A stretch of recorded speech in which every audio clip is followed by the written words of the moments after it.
Well, we had a nice 2-week break off the Pioneer sideline, but break's over and it's time to start things up again. While we were on break, both basketball teams were in playoff action. The baseball teams and softball teams started their season. So we'll also be covering regional and national sports. And as always, we'll finish up with a case of the week. So it's time to head on down to the Pioneer sideline.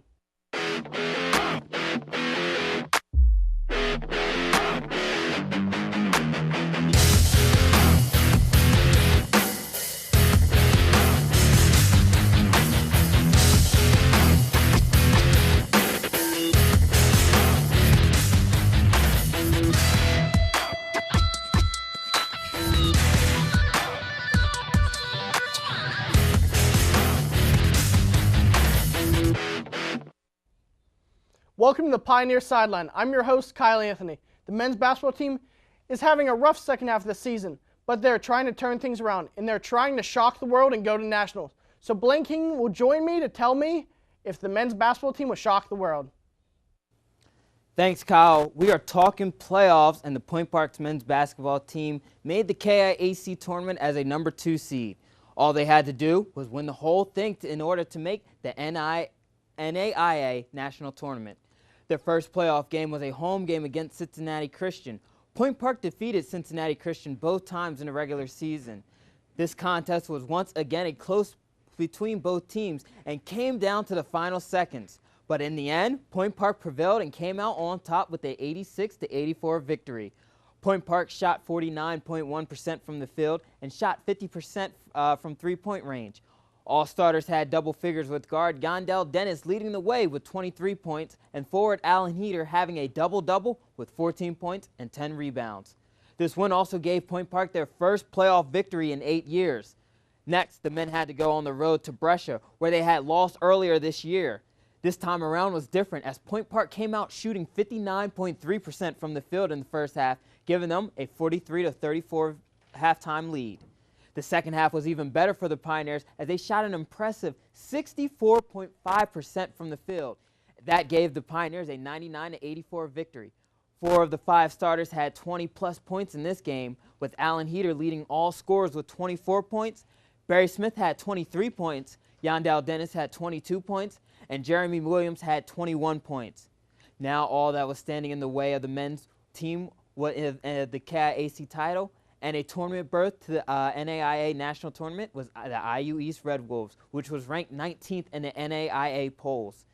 It was the Pioneers' third time playing the Red Wolves in a month. They lost both those games, but would this be the different? But both teams came out struggling in the first half, as they both shot less than 33% from the field. Point Park had the advantage at halftime, though, with a 32-29 lead. The second half quickly turned on the Pioneers, as the Red Wolves came out shooting lights out. They shot 58.6% from the field to Point Park's 37.1% and scored 55 points to Point Park's 35 points.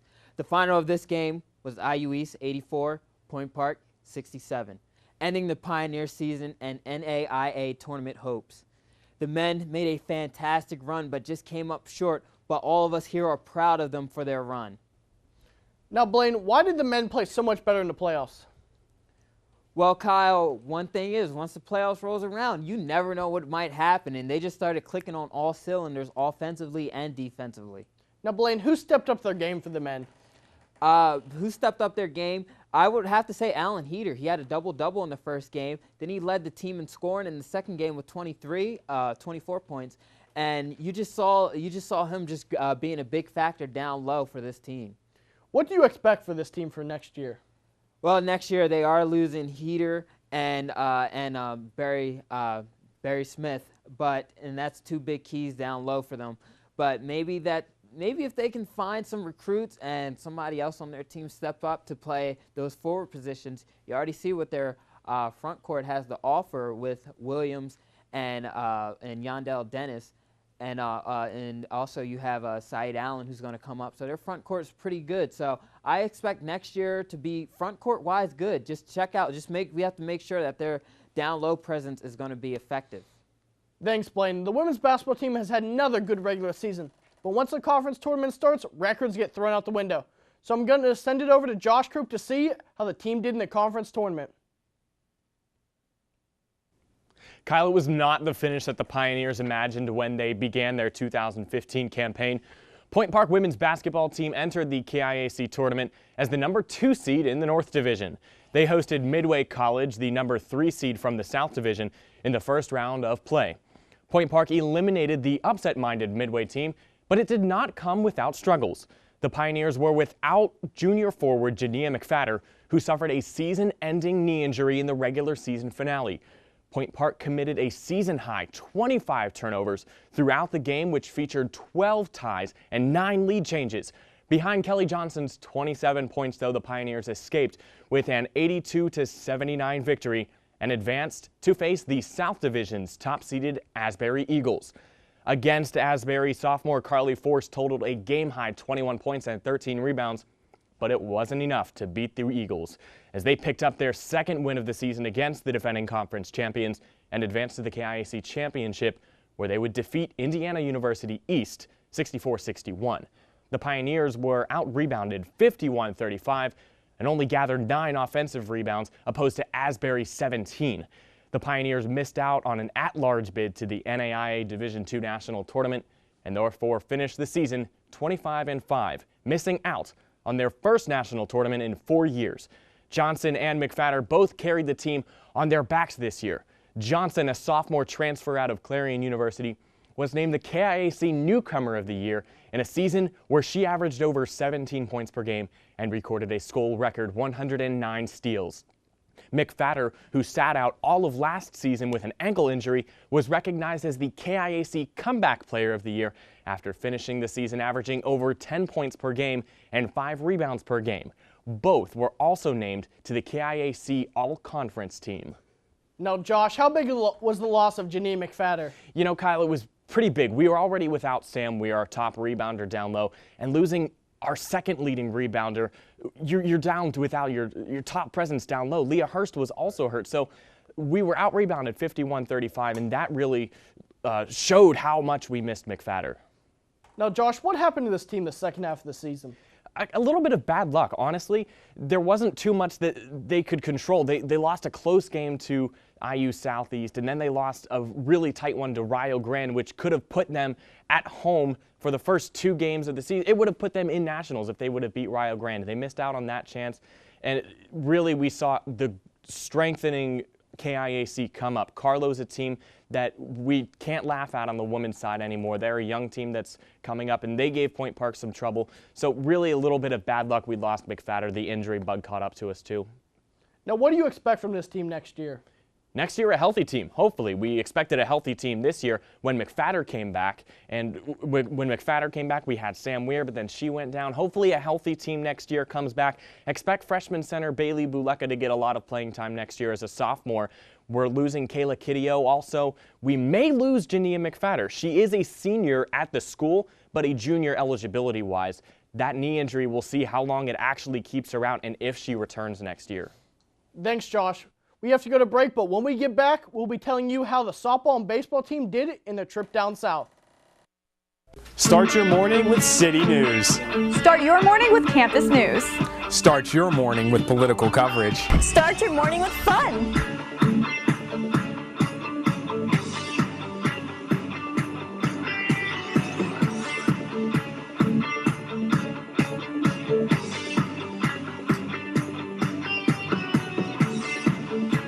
Start your morning with us, only on Daybreak.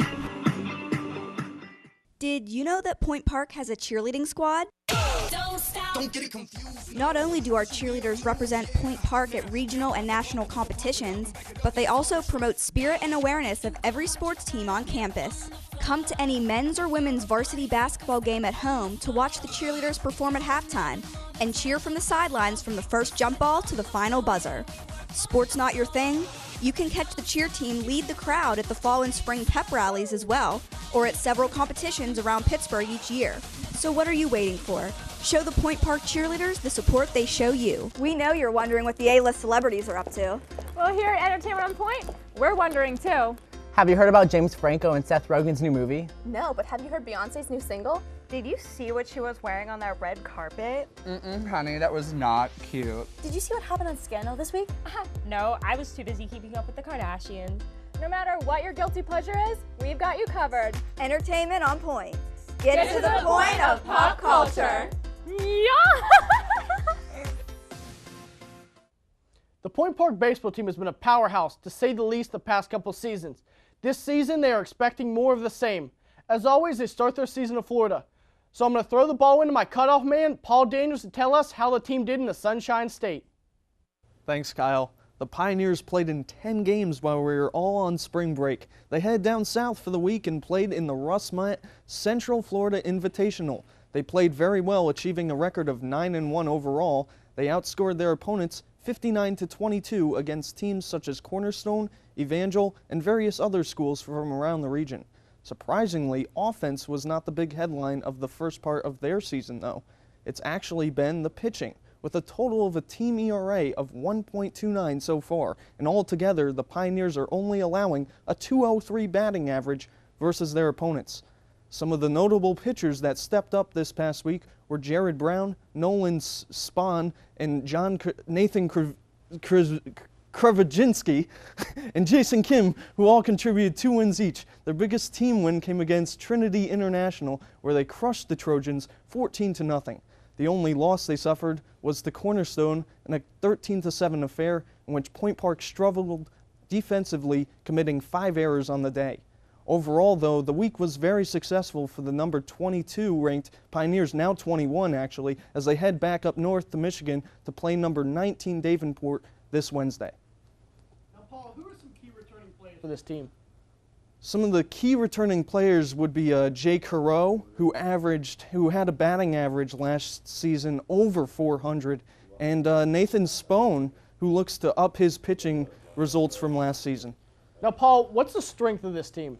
The strength so far has been the pitching. I mean, if you allow under 2 runs earned per game and you can win games offensively with just 2 or 3 runs, that's a great comfortability offensively to have with this team. Now, what do you expect from this team this season? A great season overall. Once again, you named it, a powerhouse team, and they're known for baseball, Point Park is, as they achieved a 40-18 record last season, were undefeated at home, and they look to do just that and more as the season continues for Pioneers baseball. The softball team at Point Park University is a rising program. It looks to keep rising. Like the baseball team, they started their season in Florida. So I'm going to give it over to Phil Papore to tell us about their trip. Thanks, Kyle. It was a busy spring break for the Point Park softball team. The ladies took their talents down to sunny Florida, where they played 8 games in 5 days. The season started with a thunderous roar, literally, as the first 2 games were rained out. The storms would eventually clear out so the team could get in its first games February 1st. The Pioneers opened with a doubleheader against Judson University and Michigan Dearborn. The Pioneers' bats were cold in the first game, only registering 4 hits in the 8-1 loss. The second game was much more competitive as senior pitcher Megan Dyer pitched 6 strong innings to give her team the chance for the win. She struck out 3, gave up 2 walks, 2 hits, and 4 runs, though only 1 of the runs was earned. It would not be enough, however, because with 1 out and the tying run at the plate, the Pioneers flied out to end the game with a 4-2 loss. The next day provided another doubleheader against 2 Indiana colleges, Grace and Bethel. The bats once again let the Pioneers down, but this time the pitching followed suit. Both games were close for a while before the Grace and Bethel College bats came alive. In the game against Grace College, the score was 1-1 heading into the 6th, but the Lancers would go on to score 6 runs in the 6th and break the game open. The game against Bethel was tight until the Bethel hitters racked up 4 runs in the 5th. The Pioneers lost both games by scores of 7-1 and 9-1 respectively. The Pioneers would find themselves with a chance for redemption against Bethel College on March 4th. Junior pitcher Hannah Harley led the Pioneers to their first victory of the season with a complete game performance.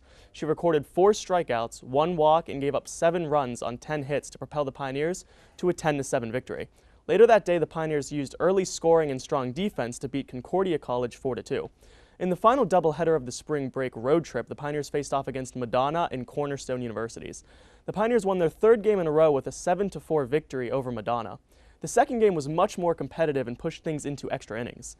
Entering the 7th, the Pioneers trailed 6-3. With the bases loaded and 2 outs, Karen Mouse stepped up to the plate. She laced one in the left field, and an error by the Cornerstone left fielder helped clear the bases, tying the game. Mao would reach 3rd on a wild pitch, but was stranded. In the extra inning, Cornerstone would add 2 runs, which was too much for the Pioneers, who lost 8-7. The Pioneers' current record is 3-5, and this week the Pioneers travel to Alice Lloyd for games Friday and Saturday. Now, Phil, who are some key players for this Point Park softball team? Well, Kyle, I'd have to say that a couple key players are seniors Gabby Vogt and Karen Mao. They both had strong performances. Gabby Vogt was actually the KIAC Player of the Week for March 2nd. She had a batting average of about 370 for the spring break trip, which is incredible. And then Karen Mao, as I said, in the game against Madonna, she had a 3-run double that cleared the bases, and then she had the 3-run single that tied the game against Cornerstone. So those two players are key for this team. Now, what is the strength of this team? Really, the strength of this team is just their batters. If they can get their bats going and get the hits, this team can compete. They have a lot of high-scoring games. They do have good pitching, but the pitching sometimes isn't enough. So if the bats are there, this Point Park team can compete. But if not, they can't. So it really comes down to just their bats getting hot. What do you expect from this team this year, Phil? Well, Kyle, I'll tell you the truth, I do expect a lot. I know right now they're 3-5 and they had a rough start to the season. But something with this Point Park team, they continue to get better each and every game. And I think the more practice they get and the more game time, the better their batters will get and the more experience their pitching staff will get. And I think overall they're going to use this experience to just get better as the season goes on. When we get back from break, we're going to talk about regional and national sports, so stay tuned.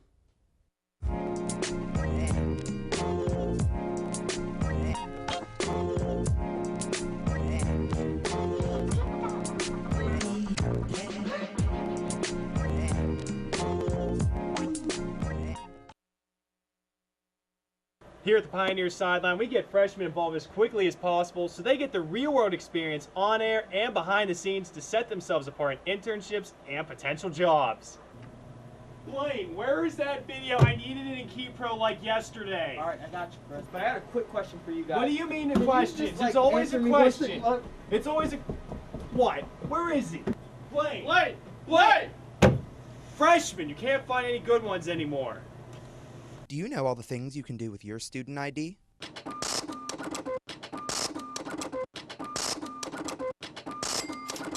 Along with getting discounts to some of the restaurants around campus. Showing your Point Park ID can net you deals on tickets at theaters in the Cultural District.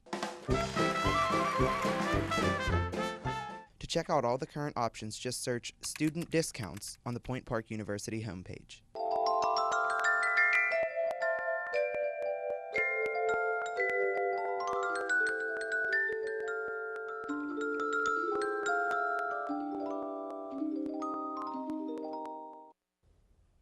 Welcome back. Now we'll go to Trevor Sheets for regional news.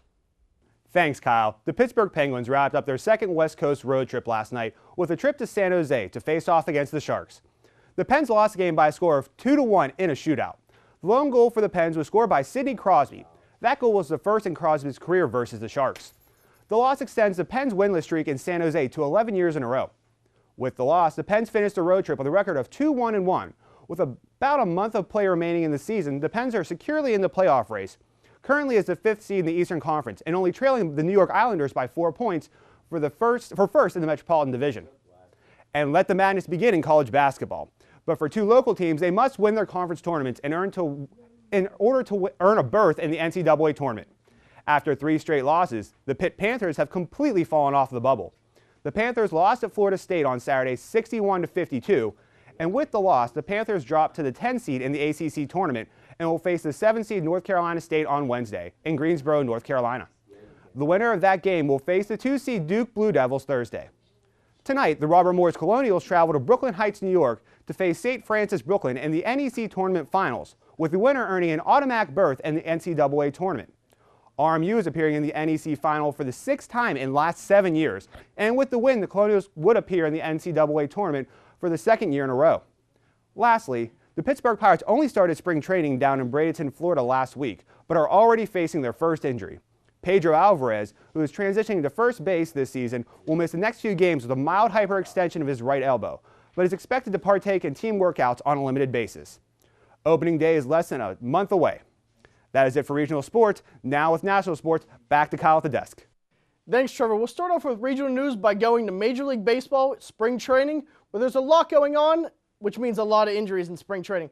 First off, we'll start in Clearwater, Florida, where the Philadelphia Phillies starting pitcher Cliff Lee might be shut down for the season for good and might end his career after mild elbow inflammation. He pitched 2 scoreless innings on Thursday and said he felt fine till the following day. Lee said if he needs surgery, it would be the end of his season, and he would think about shutting it down for good. Next, we'll go to Surprise, Arizona, where the Texas Rangers might have lost their ace for the season. An MRI on ace Yu Darvish showed partially torn ligaments and inflammation in his right elbow, which might require Tommy John surgery. Next, we'll go to the ice, where the Colorado Avalanche have lost one of their stars. Nathan MacKinnon will miss the next 6 weeks with a broken foot. MacKinnon has 14 goals and 24 assists in his sophomore season. Now we'll go to the hardwood, where there is an undefeated team in college basketball. The Kentucky Wildcats are 31-0 after they beat the Florida Gators on Saturday. This weekend, there were some NCAA bids punched, first by Coastal Carolina by winning the bid for the Big South Conference. They beat Winthrop by a score of 81-70. The next bid was punched by Northern Iowa, who beat Illinois State by a score of 69-60. The last bid was punched by Northern Florida, who beat USC Upstate 63-57 to win the Atlantic Sun Conference. Now we'll go to Syracuse, where the NCAA has suspended Syracuse men's basketball coach Jim Boeheim for 9 ACC games next season for breaking NCAA rules. The team will also lose 12 scholarships, and Coach Boeheim will lose 108 wins. This will take him to 858 all-time. Next, we'll go to the NFL, where there is a lot going on. First, we'll go to San Francisco, where All-Pro linebacker Patrick Willis is calling it quits at the age of 30. Willis has spent his whole career with the 49ers. He played in 6 games last season before his season was cut short because of toe surgery.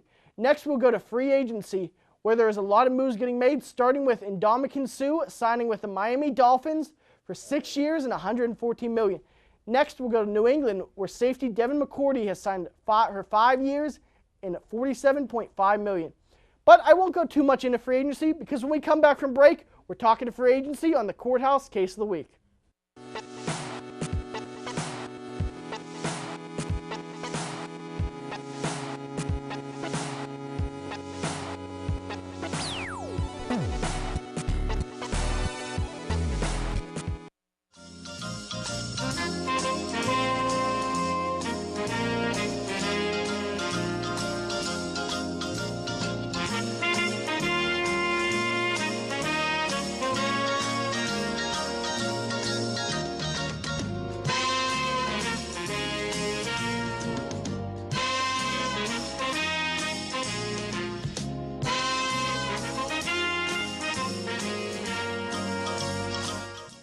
Every human being has a purpose, has a dream to have their voices heard, no matter where they come from, no matter where they go. As an American, it is their right to have freedom of speech. I have a dream that one day this message will speak louder than words, that even the quietest voice will not go unnoticed. That is my dream. What is yours? For more information, visit www.freedomofspeechpsa.org.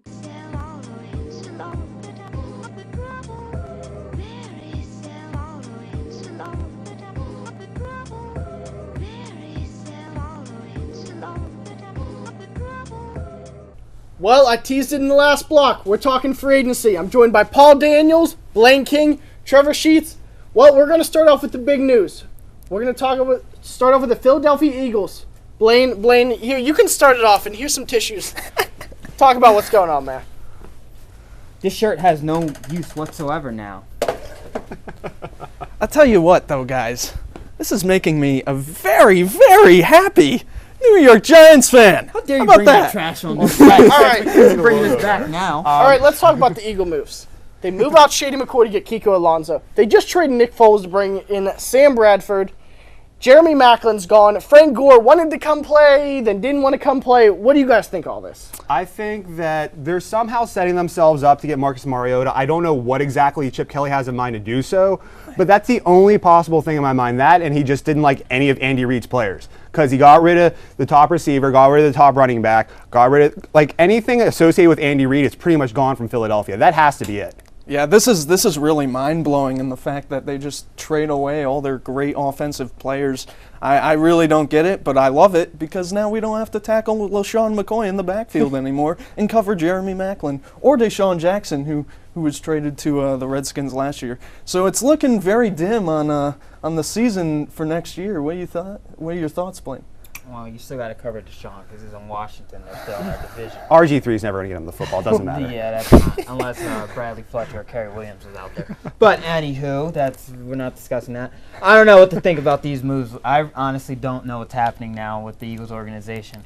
Got to trust Chip Kelly, and like Trevor said, it has to be a ploy to get Marcus Mariota. But the madness behind everything, you're getting Sam Bradford, you have Mark Sanchez. So what are you going to do? How is that trade like? That quarterback competition is going to be awesome. That's the weirdest thing. You keep Mark Sanchez and Riley Cooper of all these people. I know. You trade away your best. I know. And the Colts seem to be the real winners. Yeah, I mean, let's go to the Colts next. I mean, Colts bring in Frank Gore. And they're trying to bring in the old team from Miami. They're trying to bring in Andre Johnson. What do you think of Frank Gore going up north to play in Indy? I think it's a great move by Indianapolis. I honestly, right now, looking at the AFC, I think Indianapolis looks like the best team in the AFC overall. One of the best quarterbacks in luck. A better running back in Gore than almost any other outside of maybe Le'Veon Bell with the Steelers, a couple others. And then if they get Andre Johnson along with T.Y. Hilton on the other side, that is a very dynamic offense for the Colts, who already have a good defense to go along with it. Well, that's the thing. I think if they're talking about also getting Terrence Knighton from the Denver Broncos, so if they're able to do that, I mean, that they could be projected another Super Bowl contender for the AFC. Yeah, and we saw they just came up short. Well, they kind of got killed in the AFC Championship game. But still, Andrew Luck, a young and up-and-coming quarterback, he's already proved himself in the league. They didn't have a running game. They were ranked 22nd in the NFL in running. So I think with the addition of Frank Gore, and they probably would add another running back down the line, you'll see this team become a 12-4 team. Well, let's go to another team. Let's go to the Miami Dolphins. We're going to go to one topic, Ndamukong Suh. Overpaid or just right? Well, I think he was overpaid. He's getting quarterback money. We're talking about $60 million in his first 3 years, $114 overall. That's a lot of money for a defensive end. He did change the Detroit Lions defensively when they were 0-16 in the years past, but I don't know if he's worth that kind of money. They did pick up Nada, though. Detroit Lions did. But, I mean, outside of maybe J.J. Watt, is there more of a dynamic player on the defensive side in the NFL? He's going to disrupt any offense, especially in the AFC East. Tom Brady, I'm sure, is not too happy about seeing Ndamukong Suh twice a season now. He is a very disruptive player, so I think the fact that he is so disruptive does mean he earns that kind of money. I mean, he was going to make more than J.J. Watt because you know how the league is. If one guy makes money, the next guy's going to make even more. It's just the way things work. Yeah, and you mentioned, I know Aaron Rodgers and Teddy Bridgewater and even Jay Cutler are excited that Ndamukong Suh is out of the NFC North, even though Haloti Ngata's coming. But that's not good for Tom Brady and whoever the Jets and the Bills quarterbacks will be this coming season. No, I think it's a good deal. I don't think he's going to put up the stats to be worth the money. But Cameron Wake's going to increase in sacks. Olivier Vernon's going to increase in sacks. Two guys that were 10-sack guys, and they're going to get pressure up the middle. All right, under the radar free agent. My favorite move so far actually is coming from Buffalo, and it's not, of course, picking up Shady, which was one of the better moves. I like them picking up Matt Castle, a quarterback. Rex Ryan has never been big with quarterback development, as we've seen with Mark Sanchez, Geno Smith, amongst 17 other quarterbacks they've had. So bringing in Matt Castle and a veteran experience with the Buffalo Bills, I think will be a big factor and be helpful with the Bills developing a good team this year.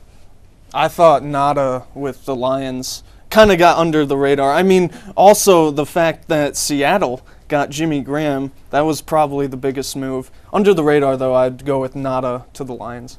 Under the radar for me, I would have to go with Jeremy Maclin to the Chiefs. None of the Chiefs wide receivers had a touchdown last year. So Jeremy Maclin's bringing in 12 touchdowns off this past year, which is going to be huge for Andy Reid. He's back with his old coach. Alex Smith now has a target, so that's an underrated. I think my underrated move is going to be whoever gets Terrence Knighton. But move made right now, I'm going to go Arizona Cardinals picking up Mike Iupati, play on the guard to protect Carson Palmer. Well, that does it here on the Sideline. When we come back next week, we're talking March Madness. So join us at the same Pioneer time, same Pioneer channel, and the same Pioneer Sideline. Thank you.